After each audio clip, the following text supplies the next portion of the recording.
Hai, Assalamualaikum dan salam sejahtera. Saya Syakir Zuhairi bin Mansur, U2102654. Saya Aisyah Ardini binti Muhammad Burhanuddin, U2102637. Saya Wan Nur Afia binti Wan Abdul Manan, U2102717. Saya Nizat Kristina binti Ilmi, U2102690.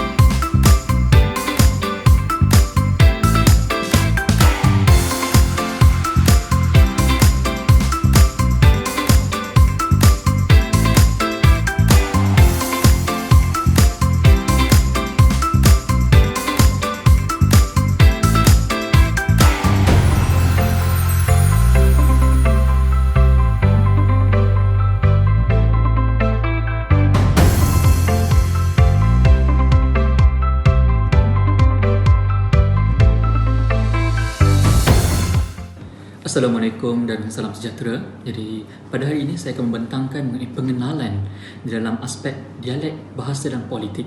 Baiklah, jadi dari segi konteks bahasa itu sendiri, bahasa adalah sebagai satu sistem lambang bunyi yang dipakai sebagai satu alat penghubungan dalam sesuatu komunikasi, dalam sesuatu kelompok manusia. Jadi apabila kita fahami bahawa untuk kita berinteraksi dengan satu manusia itu sendiri, kita memerlukan satu bahasa untuk kita berkomunikasi antara satu sama lain. Baiklah, jadi dari segi konteks ahli bahasa tersebut, jadi apabila kita bercakap dengan ahli bahasa, jadi ahli bahasa itu bukan seorang yang pakar dalam bidang bahasa. Jadi ahli bahasa ni melihat konteks bahasa tersebut adalah sebagai satu hubungan bahasa antara dengan manusia, dan juga bahasa juga adalah dikira sebagai satu konteks daripada binaan rumus yang formal di dalam satu perhubungan manusia. Jadi dari segi konteks politik pula merupakan satu bentuk pemerintahan. Seperti kita fahami dalam sebuah aspek tamadun manusia itu sendiri, kita memerlukan satu sistem pemerintahan yang kompleks, dan ini berkait rapat dengan politik. Baiklah, jadi politik ini secara amnya melibatkan satu masyarakat. Seperti yang kita fahami, apabila kita ingin berpolitik, kita mestilah perlukan satu masyarakat, dan mereka ini ahli politik tidak boleh bergerak seorang tanpa adanya masyarakat, tanpa adanya penyokong tersebut. Jadi baiklah, jadi apabila kita fahami dari segi konteks politik tersebut, dapat kita fahami bahawa politik ini juga merupakan salah satu cabang ilmu di dalam ilmu pemerintahan dan juga ilmu siasah, ilmu kenegaraan dan sebagainya. Jadi apabila kita telah memahami dari segi konteks politik dan bahasa itu sendiri, dapat kita fahami bahawa sosiologi politik ini merupakan satu perkara yang melibatkan peraturan dan penguasaan ke atas penduduk. Jadi sosiologi politik ini juga sangat berkait rapat dengan sains politik. Jadi kita fahami bahawa sains politik merupakan satu ilmu yang mengkaji tentang politik, dan apabila kita cakap mengenai sains politik, dia sangat berkait rapat dengan sosiologi politik. Jadi apabila kita bercakap dengan sosiologi politik ini, dia merupakan sebagai satu kajian yang lebih memfokuskan ke atas satu hubungan kuasa sebenar yang diselindungi oleh struktur politik yang bersifat formal. Jadi dalam pembentangan ini, kami berempat akan mengulas dengan lebih mendalam, dengan lebih lanjut berkenaan dengan dialek dari segi aspek bahasa dan juga dari sudut politik. Jadi perbincangan ini kita akan mengetengahkan 5 jenis utama, topik utama yang akan dibincangkan dalam perbahasan kami, iaitu yang pertama adalah bahasa formal, yang kedua adalah dialek, bahasa istana, diwi bahasa dan multibahasa. Sebelum kita beralih kepada perbincangan utama, kami akan menjelaskan apa itu variasi bahasa. Variasi bahasa merupakan kelainan bahasa dalam sesuatu bahasa yang digunakan bagi maksud yang sama mengikut situasi tertentu. Kelainan ini wujud disebabkan oleh perbezaan latar belakang pendidikan, kedudukan ekonomi dan juga jenis pekerjaan seseorang penutur. Jadi, kami akan menyenaraikan variasi bahasa dalam bidang politik.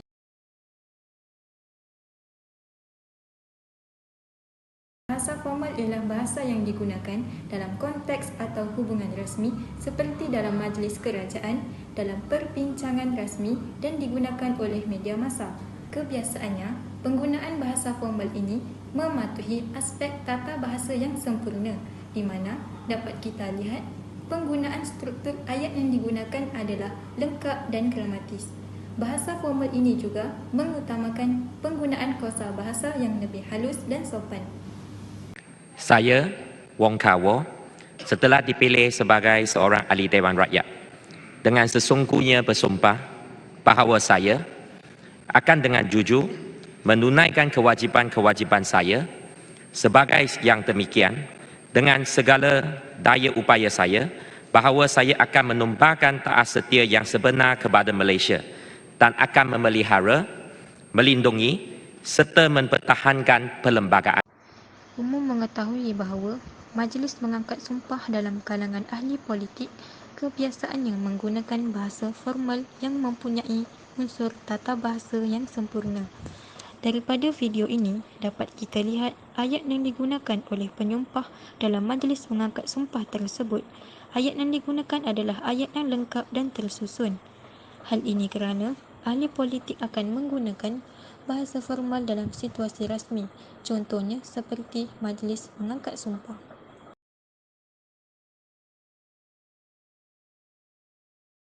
Dialek merupakan sesuatu bentuk bahasa yang mempunyai perbezaan mengikut daerah dan juga situasi sosial dan mempunyai perbezaan yang ketara daripada bahasa standard. Dialek juga dikenali sebagai pelat dan juga logat mengikut daerah dan negeri masing-masing.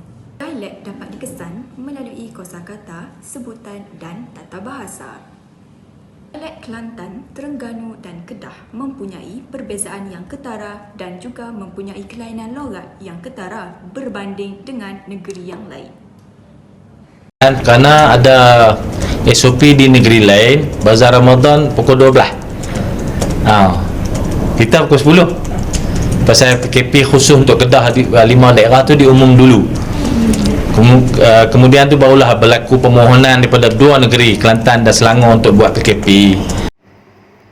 Melalui paparan video di atas, dapat diketahui bahawa dialek Kedah mempunyai 3 atau 4 fonem vokal yang lain serta mempunyai vokal sengau.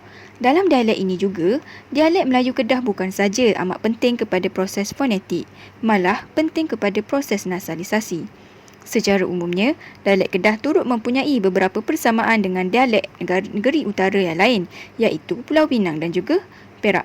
Sebagai contoh, ahli politik di atas telah menyebut perkataan pukul 12 yang bermaksud pukul 12 dalam bahasa Melayu standard. Duduk semayang bawah pokok atas tanah, tahu pu. Teriuk saya, tengah semayang tu teriuk. Saya minta driver berhenti, pergi semayang sekali dengan budak-budak tu. Saya kata, ya Allah, kalau aku mati aku puas hati. Siapa kau esko kita buat agenda, buat apa dia, buat program.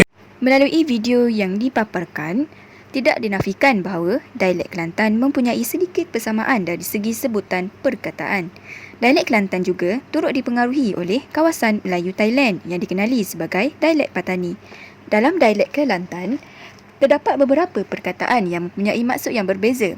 Contohnya, perkataan yang disebut oleh ahli politik di atas, iaitu teriak yang bermaksud menangis, lare yang bermaksud larang dan yang terakhir adalah semaya yang bermaksud sembahyang.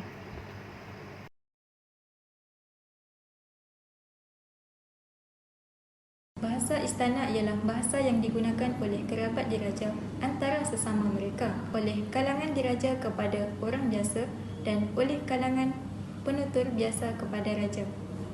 Dalam konteks rasmi, contohnya, sewaktu perasmian sidang parlimen, Duli Yang Maha Mulia Seri Paduka Baginda yang di-Pertuan Agong menggunakan unsur bahasa istana dalam perasmian tersebut.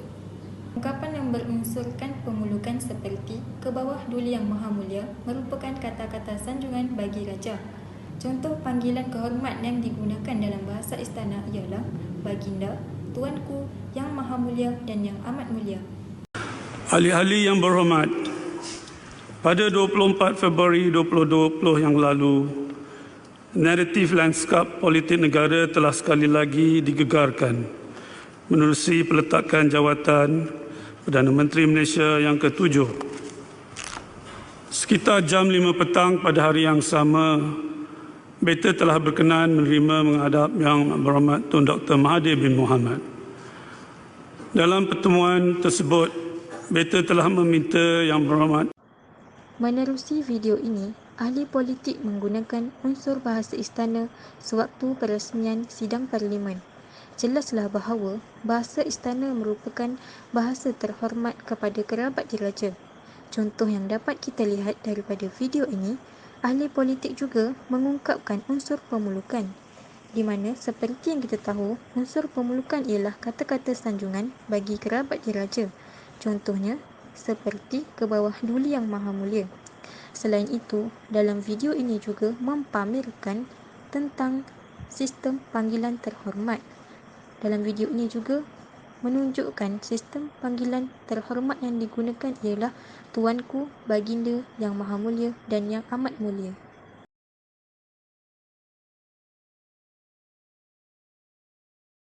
Dua bahasa ialah situasi di mana seseorang itu boleh menguasai dua bahasa pada tahap kefasihan yang sama, iaitu boleh membaca, menutur dan menulis pada kedua-dua bahasa itu. Rakyat, sama ada dalam atau luar kerajaan, supaya menggembeling tenaga untuk memulihkan semula keadaan negara. Marilah kita dengan fikiran terbuka dan dada yang menerima, dan under difficult circumstances due to the prevailing COVID-19 pandemic. Malaysia welcomes the theme of this year's General Assembly, Building Resilience Through Hope, to recover from COVID-19, rebuild sustainably, respond to. Di dalam contoh video telah memaparkan penggunaan variasi dua bahasa dalam konteks politik, di mana Datuk Seri Ismail Sabri yang boleh bertutur dalam bahasa Melayu dan bahasa Inggeris ketika memberikan ucapan.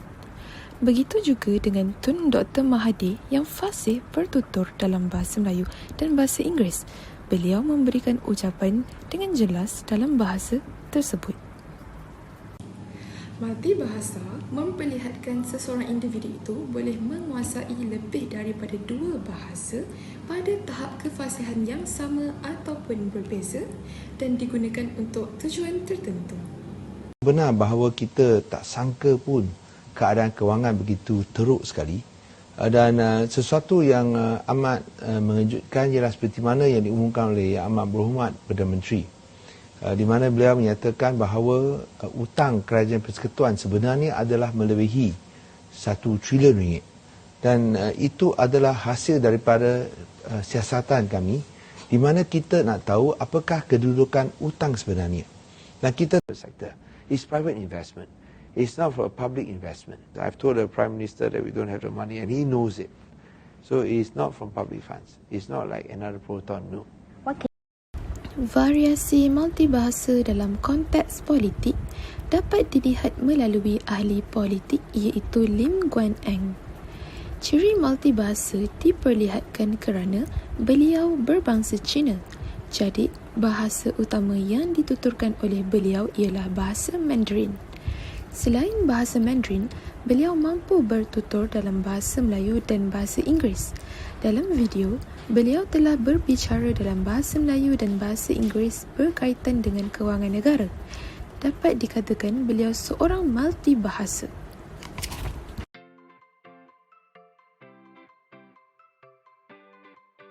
Kesimpulannya, terdapat beberapa variasi bahasa yang perlu diketahui dalam kajian ini, iaitu bahasa formal, dialek, bahasa istana, dui bahasa dan juga multibahasa yang digunakan secara luas dalam aspek politik mengikut situasi yang bersesuaian. Penggunaan variasi bahasa yang baik dalam bidang politik dapat mempengaruhi komunikasi dan juga kefahaman orang ramai terhadap apa yang disampaikan. Oleh itu, kami berharap video yang kami sampaikan ini dapat meluaskan lagi pengetahuan orang ramai berkenaan dengan penggunaan dialek dan bahasa dari aspek politik.